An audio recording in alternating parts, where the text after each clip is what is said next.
everyone, and welcome to Palm Beach Zoo's Tropics of the Americas. This 3-acre, $18 million complex opened in 2004, and this will be our second look into the Latin American tropics, and the tropical path we find ourselves on here will immerse us in the plants, animals, and cultures of a new world rainforest. It's the Central and South American animals that interest us today, so we will stay on the left side. If we were to explore the right side of this path, we would spot a pond of turtles and a large viewing area for American alligators. This would be the back part of a Florida wetlands exhibit. Here we are looking at a mixed species exhibit and the first to display primarily Central and South American animals.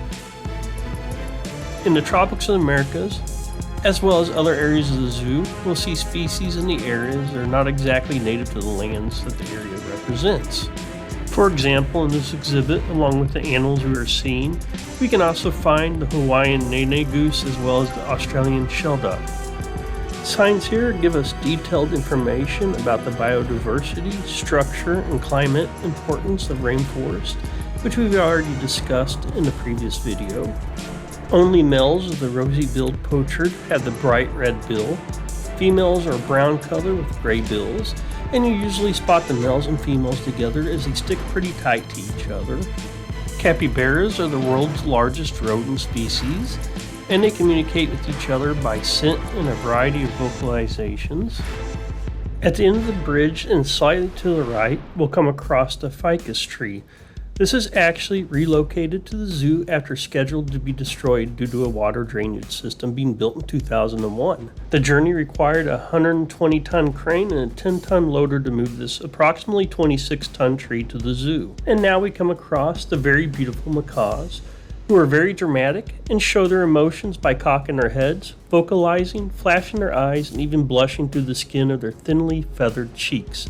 They also fluff their feathers, raise their wings, prance, shake their tail feathers, and head bob. With all those emotions, this guy didn't seem too happy to see us today. The blue and gold macaw has a powerful beak that is used for breaking nutshells and for climbing up and hanging from trees. Macaws are some of the most vocal birds. In the wild, this helps them keep in touch with their flock mates, especially when they travel great distances. And the military macaw gets its name from its predominantly green plumage, resembling a military parade uniform. And the populations have been decreasing over the past 50 years, due mostly to deforestation and the capturing of wild birds for the pet trade industry. And what we're looking at here is the back view of the American black bear exhibit, and if you look down to the bottom right near the back side of the fence, you'll see the two black bears laying there. And a little bit better view of the ficus tree, which I think is very unique looking. We are getting ready to enter a very nicely themed area. Personally, I think this is the best part of the zoo. This upcoming courtyard between exhibits is based around the temple buildings of Chichen Itza, which is located in the eastern portion of the Yucatan state in Mexico.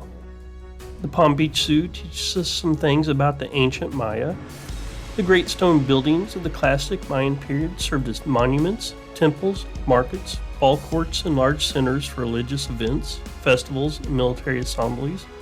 Only a small portion of the great building projects included living quarters for the royal families. Maya builders quarried stone without the use of metal tools and smoothed rough surfaces with water and sand. When the stonework was in place, it was covered in smooth plaster called stucco and painted in vivid colors. Pyramids were constructed throughout the Mayan Empire, and many were decorated with carvings of the feathered serpent.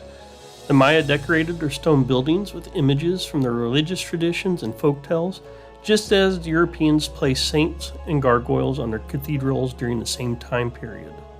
The Maya continued a tradition of large, monumental sculptures began by their predecessors, the Olmec. The Olmec carved colossal warrior heads from single blocks of stone. What we are passing here is the porcupine habitat, but it was not out on our visit. So, another mystery of ancient sculpture are the giant balls found in Mexico, Honduras, and most numerously in Costa Rica. Some of these spheres measured as much as 10 feet in diameter and weighed 20 tons.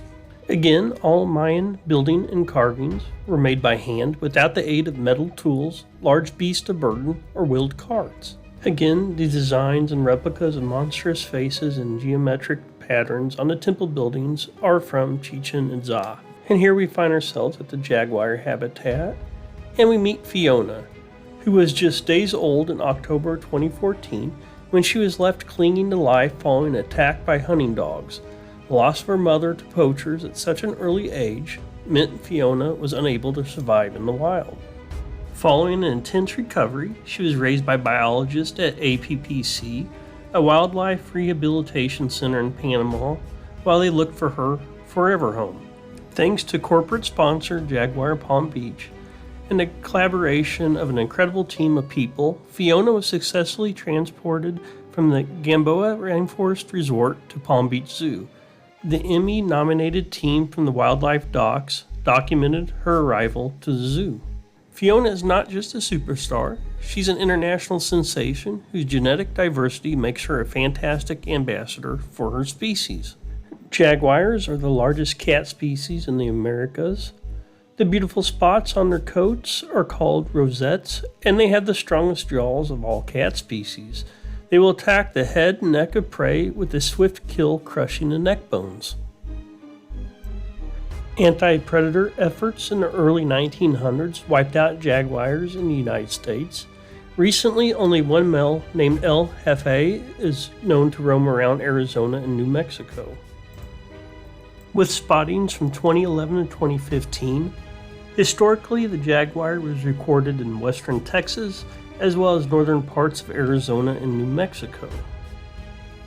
Displays and signs around the jaguar habitat talk about how Mayan astronomy was more sophisticated and accurate than that of Europe or Asia during the first millennia AD. The Mayan yearly calendar, like our modern one, was 365 days long and allowed for leap years. They could accurately predict recurring events like the eclipse of the sun or the moon. And this small building we're passing now houses reptiles, bats, and if I understand correctly, a Komodo dragon, which continues the odd placement of animals in these themed areas. And here we come across the resident squirrel monkeys. They stick together in family groups called troops, which may contain up to 500 monkeys. They spend 99% of their time living and moving in the trees. Deforestation poses a threat to squirrel monkey populations by causing habitat fragmentation, and small populations of squirrel monkeys have been documented in Florida due to escapes and illegal releases from captivity. Here we walk through a representation of a Tulu tree and get another view into the jaguar habitat. There is one Tulu tree in Oaxaca, Mexico that is between 2,500 and 3,000 years old and is considered to have the largest trunk circumference in the Americas, around 139 feet or 33 feet in diameter. Many thought the tree's trunk was made up of many trees fused together, but recent DNA samples have shown that it is a single individual tree. The Tulu tree is an Awiwadi or Montezuma cypress, the national tree of Mexico. These trees usually grow in swamps, and they get their nickname from a swamp reed. The local people must now water this Tulu tree because the water table has dropped in its area. From here, we will cross a bridge that will feature displays on both sides. On the left side, we'll find bird species including redheads, Chileans, and bar-headed geese. Mating pairs of Chileans form strong bonds. Unlike most ducks, the father helps rear the young.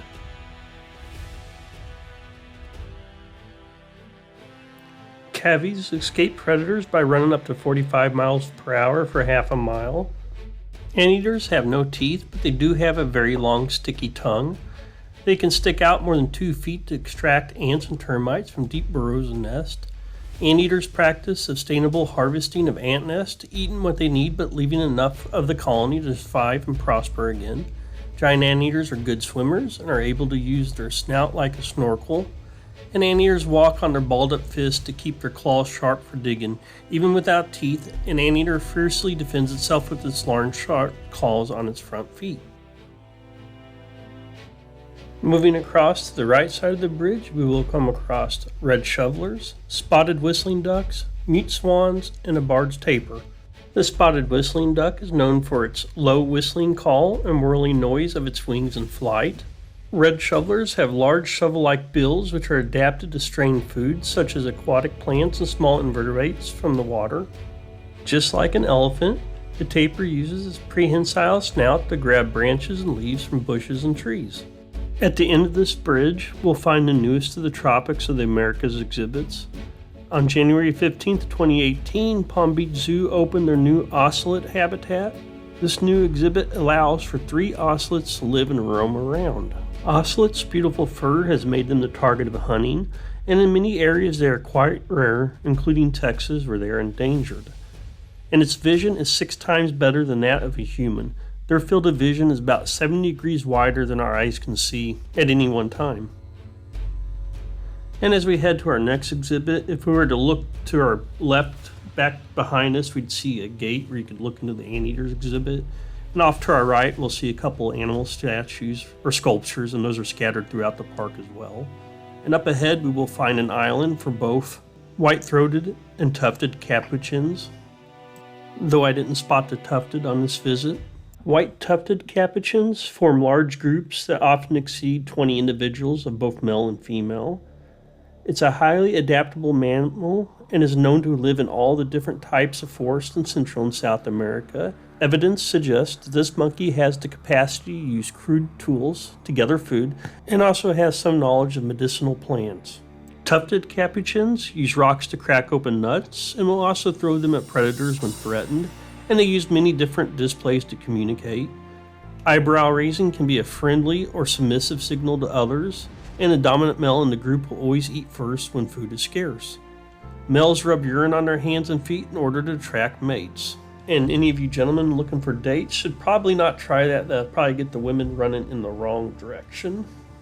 Anyways, moving on, we will now enter a tunnel with 2 displays featuring axolotls and cardinal tetras. And in this cave, we learn about Buy a Fish, Save a Tree program, where many Brazilian communities earn their livelihoods from collecting and exporting brilliantly colored fish left stranded after annual floodwaters recede along the Blackwater River. Using a net made of wood and mosquito mesh, fish collectors gently guide the tiny fishes into the net with a hand-carved paddle. This environmentally responsible process provides income for the rural people, an incentive for them to protect the tropical ecosystem, and a sustainable source of the home aquarium trade. And on the outside of the cave and to the right, we get a view of the island for the Mexican spider monkeys. And these critically endangered monkeys have had an 80% population decline in the last 45 years, mostly due to habitat loss. And here we are walking up to the Amazon Marketplace and Jungle Trader's gift shop.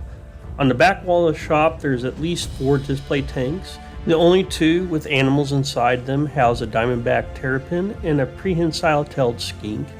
Before this, we passed a conventional farming display and learned that vertical gardens can produce 20 times the harvest of conventional farms per square foot of land used.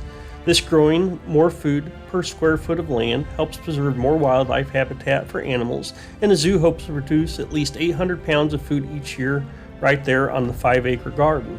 The garden also used compost made from the nearby cafe and is emissions free. Right across from the Tropics Cafe, we can find outdoor seating that gives us a view of Baker Lake, which lies in the heart of the Palm Beach Zoo, or we can follow the misadventures of a certain peafowl as it tries to break into the Tropics Cafe. Inside, we can find ourselves a decent meal, or take a quick stop at the nearby tropical concessions for a wide variety of drinks and snacks. Inside the Tropics Cafe, we get a great view as we sit and relax. You can watch the animals of the Capybara habitat from your eating area. And from there, we'll move on down the path a little ways to the last exhibit in the Tropics of America, home to the Broad-Snouted caiman. Though its bite force is considerably lower than that of the black caiman, their jaws are still strong enough to crush a turtle's shell, and they specialize in eating amphibians, fish, and snails. They prefer slow-moving waters like swamps, marshes, saltwater bodies, and mangroves, and sometimes can be found in man-made cow ponds.